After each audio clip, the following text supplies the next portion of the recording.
Merci de votre fidélité à la radio ivoirienne, Radio Côte d'Ivoire, numéro 1 sur l'info le sport. Voici la libre antenne. Qu'est-ce qui ne va pas? Que voulez-vous qu'on change ou qu'on améliore? Quels sont les problèmes en somme que vous vivez et que vous voulez dénoncer? Eh bien, c'est à vous de nous le dire en direct maintenant sur Radio Côte d'Ivoire. Voici les numéros 27 20 21 44 48 ou encore 27 20 24 27 87. Voilà. Direction Bouaké avec Meïté Mawa. C'est Madame Meïté Mawa. Bonjour, oui. Madame. Oui, bonjour, monsieur. D'accord, nous vous écoutons. On parle d'eau, là. Oui, monsieur. Allez-y. Ça fait bientôt 5 ans. Oui. Que je vis à Belleville. Bientôt 5 ans, hein? D'accord. Oui, que je vis à Belleville. D'accord. Et il n'y a pas d'eau. À Belleville, il n'y a pas d'eau. À Bouaké, hein? Oui. Belleville 2. Belleville 2. Et à chaque fois, on reçoit les factures d'eau. Et la dernière fois, même, je suis partie à la Sodecy. Oui. Comment on appelle? Je suis allée me plaindre là-bas concernant les factures qu'on paye. Oui. On me parle de, comment on appelle, d'entretien. J'ai dit, mais quelque chose qu'on n'a pas d'eau, qu'est-ce qu'on entretient? Et ça fait 5 ans que ça dure? Oui. Et il y a même pas... Avant même que moi, je n'arrive à Belleville. Il n'y a pas d'eau même dans les robinets, aucune goutte? Oui. Mais maintenant, qu'est-ce qu'ils ont? Et ils disent qu'ils entretiennent quoi? Bon, on m'a dit de laisser mon numéro, de faire une réclamation, qu'ils allaient envoyer des techniciens. Jusqu'à présent, rien. Ah bon? Donc, c'est pas normal. Tout le quartier de Belleville 2 n'a pas d'eau? Oui. Ah ouais, c'est c'était des citernes qui venaient nous livrer, mais maintenant, là, comment on ne les voit plus. D'accord. Oui. Alors, donc, nos amis de la Sodecy, voilà, depuis 5 ans, à Belleville 2, il n'y a pas d'eau.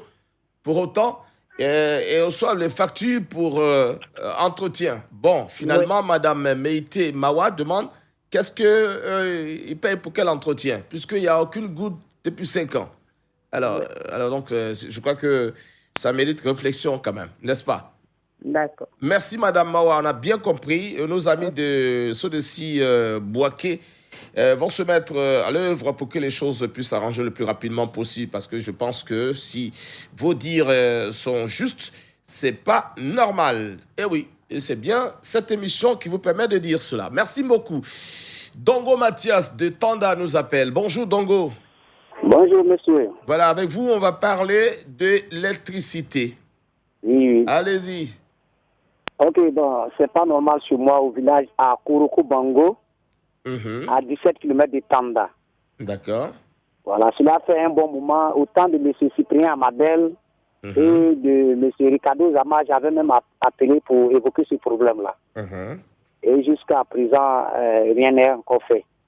Il n'y a pas d'électrification dans mon village. Et vraiment, ça fait un bon moment, vraiment, on souffre. Il y a à peine 2 ans, Côte d'Ivoire Énergie a même déployé des gens, ils sont passés dans le village et ils nous ont fait croire que bon, d'ici fin de l'année 2019, on devait avoir l'électrification. Même cette année, encore en début d'année, bon, le ministre, M. Kobina Adjumani est passé, il nous a même rassuré que jusqu'à la fin de l'année, on allait avoir l'électrification. Jusqu'à présent, rien n'est encore fait. Donc vraiment, j'appelle aujourd'hui les autorités compétentes et puis le conseil régional aussi, la région de Gontougo, de penser à mon village à Koroko Bango. Vraiment, nous souffrons beaucoup ici. C'est bien pris.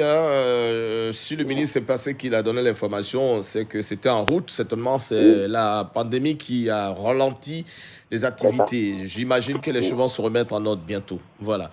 Beaucoup de courage à nos amis de... Votre village, là, c'est pas comment, là? C'est Koroko Bango. Koroko Bango, c'est à Tanda? À 17 km de Tanda. 17 km de Tanda. Voilà, c'est bien noté. Merci, Mathias. Et bonne journée. Au revoir. Merci à vous pareillement. Merci, c'est gentil. Naon Aboulaye nous appelle de Guitry. Bonjour, Naon. Oui, je vous appelle précisément de Broutou Panda. Voilà. Je voudrais parler de l'eau. Allez-y. Oui, nous demandons un château d'eau ici à Broutou Panda. Le ministre a beaucoup fait dans le lot du bois en matière d'eau. Oui. Mais nous sommes restés sans de l'eau, avec une seule pompe à motricité humaine pour une population estimée à 18 000 habitants. Il y a des cours, lorsqu'on fait des pluies, on ne trouve pas de l'eau. Il faut aller dans les autres cours. Avec l'eau qui n'est pas assainie, vraiment, ce n'est pas reluisant. Nous demandons au ministre de penser à nous ici. Ah, c'est dommage. Bon, on a compris, hein, l'essentiel. Ont besoin d'eau dans ce village, quelque part à Guitry. Alors, donc, il plaide un peu la clémence du ministre Thiaba Laurent, qui fait beaucoup déjà avec le gouvernement pour mettre les Ivoiriens à l'aise. Bon, enfin, on espère que les choses vont aller très, très vite. Hein. Et nous, on dit, hein, avant 2022, il y aura de l'eau partout en Côte d'Ivoire. Ça a été dit par M. Gadou Abel, qui est le patron de l'opération Eau pour tous sur les antennes de Radio Côte d'Ivoire. On va prendre Kwasi Conan. Bonjour. Oui, bonjour, l'ami les jeunes. Voilà, vous nous appelez de Bongouanou. Oui, de Bongouanou. On parle de CENI, hein? Voilà. Allez-y. Voilà, j'aimerais évoquer pour que le gouvernement puisse allonger encore, parce qu'il y a des parents qui ne savent pas où aller établir leur pièce d'identité. Mm-hmm. Donc, beaucoup n'ont pas encore fait leur pièce d'identité. Oui. Donc, j'aimerais dire au gouvernement de vraiment allonger un peu la date pour qu'ils puissent établir leur pièce d'identité. On a dit en janvier 2022, non? Voilà. 31 janvier 2022. Vous voulez qu'on repousse un peu encore? Voilà. D'accord. D'accord. Les parents puissent établir leur pièce d'identité. D'accord. Donc, vous souhaitez combien de temps comme ça? Comment? Vous souhaitez qu'on aille jusqu'à quand? Voilà, au moins 6 mois encore. Ça allait être plus bon. D'accord. C'est une doléance. On a pris bonne note. Ok. On a pris bonne note. C'est bien marqué. Allez, merci. Allez, merci à vous également, Kwasi Conan. On va revenir à Abidjan avec Traoré Bassina. Allô, bonjour Traoré. Bonjour, ami de l'homme. Oui, toujours. Comment tu vas, M. Didier? Ben, ça va super bien, merci beaucoup. Vraiment, Dieu merci. Bon travail. Merci. Je voulais vous toujours parler en fait de ma route là. Mm-hmm. Vous savez, depuis 2018-2019, j'avais lancé, j'ai demandé d'audience, mais il y a un certain souci qui sont allés gratter la route là. Ils n'ont rien fait du tout du bon, M. Didier. C'est la route de où ça? Du Dabakala. Dabakala. Dabakala jusqu'à Semois à Wendene, c'est jusqu'à Komwe. Mm-hmm. D'accord. Voilà, jusqu'à Komwe. Mm-hmm. Je vous dis, tout ça, c'est une route internationale. C'est une route internationale. Dabakala jusqu'à Komwe, là. C'est-à-dire ça passe jusqu'à pour aller au Ghana. C'est une route internationale. Ouais. Jusqu'à Bouna Bonoukou. Mais, M. Didier, par exemple, je vous parle là aujourd'hui, là, je te le dis, la route là, mais c'est pas impraticable. Mm-hmm. C'est-à-dire quand je parle même, j'ai mal au cœur. Un truc de 1 heure de temps, soit 1 heure, 10 minutes, après au moins 4 heures de temps avant d'arriver à Dabakala, chez moi. Vraiment, ça fait mal, quoi. Donc, je demandais sur l'État, c'est une doléance que l'État vraiment puisse s'occuper de cette route-là pour nous. Vraiment, ça a arrangé nous tous. C'est une route internationale, sincèrement. Donc, je demandais toujours à travers la radio, vraiment, je demandais l'État, que l'État vienne nous aider. D'accord. Ouais. C'est bien pris, Traoré, notre cher ami, on a bien pris. En tout cas, on espère que les autorités vont se pencher sur la question. Il y a du boulot, hein, ça, il faut le reconnaître. C'est vrai que beaucoup a été fait, mais il y a encore beaucoup de choses à faire. Et c'est pour ça qu'il faut la paix, la tranquillité pour que les choses avancent. Voilà. Voilà, je rappelle le numéro de téléphone pour ceux qui nous rejoignent seulement aujourd'hui, 27 20 21 44 48, 27 20 24 27 87. C'est du lundi au vendredi, hein, vous avez la possibilité à partir de 8h15 et ce jusqu'à 30, nous dire ce qui ne marche pas là-bas dans vos différentes localités. On parle des problèmes de société, problèmes de développement, il n'y a pas d'eau, il n'y a pas de courant, je suis allé à l'hôpital, il y a eu ceci, il y a eu cela, on ne m'a pas bien reçu dans une administration. Eh bien, on vous donne l'occasion de dénoncer tout cela afin que les choses s'arrangent, on puisse changer vos conditions de vie. Et ça, c'est la seule radio qui vous permet de parler à toute la Côte d'Ivoire. C'est bien Radio Côte d'Ivoire, la voix officielle de la Côte d'Ivoire. On va aller à Guépao avec Ismaël Kouadio, bonjour. Ismaël Kouadio, bonjour. Est-ce qu'il est là, Ismaël? D'accord. Ouh là là, il y a du bruit. Je crois qu'on va remonter le soutien, le temps de mettre un peu d'ordre dans la communication. Voilà, tout simplement.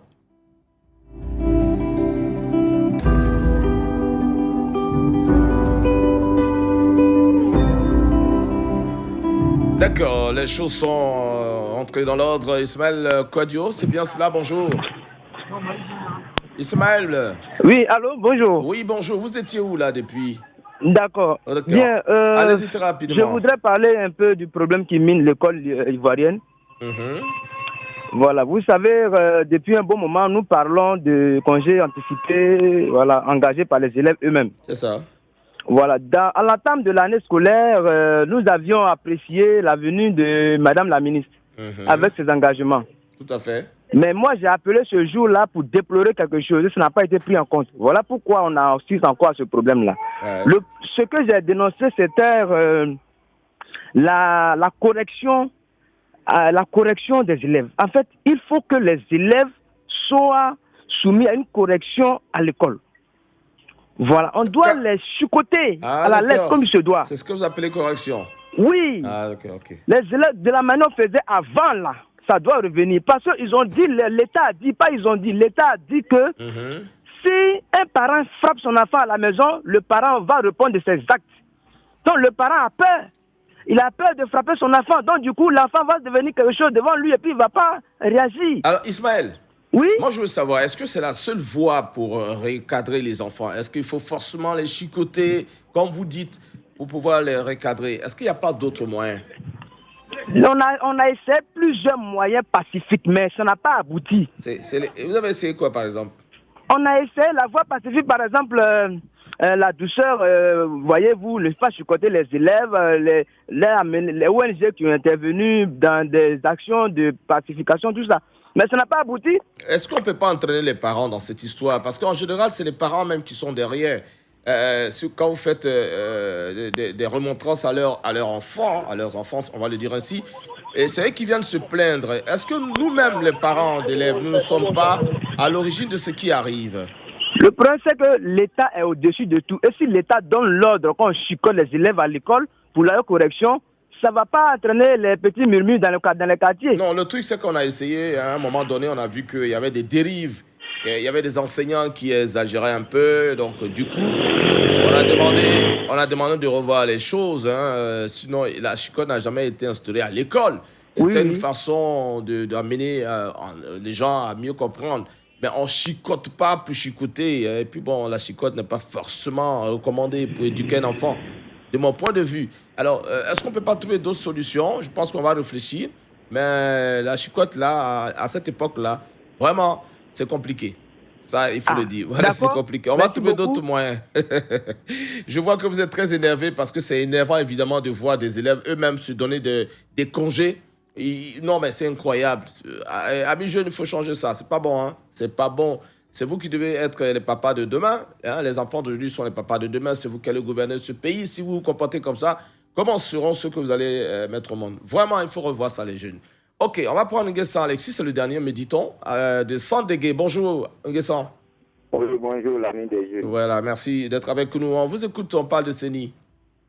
Voilà, j'appelle par rapport à la carte nationale d'identité, la nouvelle carte nationale d'identité. Oh oui. En fait, il y a un souci. J'ai fait ma carte en 2009. Oui. La carte orange de 2009, là. La carte, quand ça devait sortir, ils ont affiché les informations. Je suis allé voir, il y avait une erreur là-dessus. Oui. Donc, j'ai porté la correction. Mais la carte est sortie avec les erreurs là-dessus. Avec les mêmes erreurs? Oui, oui. Cette année-là, pour aller faire la nouvelle demande de l'actuelle carte là, j'ai posé la préoccupation pour que ça soit corrigé avant que la carte ne vienne. Oui. La carte a tardé à venir, ça fait 1 an et plus, la carte n'est pas venue. Mais après, on m'a envoyé un message d'aller avec mon extrait, mon certificat de nationalité pour porter des corrections. Je suis parti, ils m'ont dit que la carte qui doit sortir là, ça doit sortir avec les mêmes erreurs. Et actuellement, la carte est disponible, mais les mêmes erreurs sont dessus. Mais dis donc. Ça ne peut pas me servir quand je dois faire des opérations. Des pièces et des papiers administratifs, ça ne me sert pas. Je suis obligé de produire un acte d'individualité. Donc, j'appelle pour savoir s'il y a une voie par laquelle je dois passer pour pouvoir corriger définitivement cette erreur à la base. Et là, c'était où? C'est où vous avez fait cette carte-là? Je l'ai faite ici, à la première. D'accord. Donc, il faut venir au siège. Je l'ai fait à Sandégué ici. Bon, il faut venir au siège à Abidjan, au plateau, en face de la cathédrale. Là. Vous allez voir les responsables, là, ils vont certainement trouver la solution. Parce qu'on ne peut pas vous faire repartir, revenir avec les mêmes erreurs sur la même carte 2 fois. Ça ne fait pas sérieux. Il faut venir voir les responsables enfin, ceux qui s'occupent de ça ici à Abidjan. Je veux dire, en face de la cathédrale. On va arranger ça tout de suite. Hein? D'accord. Voilà, c'est ça qui est bien. Merci beaucoup. Oui, merci. Allez, bonne journée. Hein. Et puis, il faut ramener de l'eau, nos amis de Soudessi, à Belleville 2, à Boaké. Ça fait 5 ans.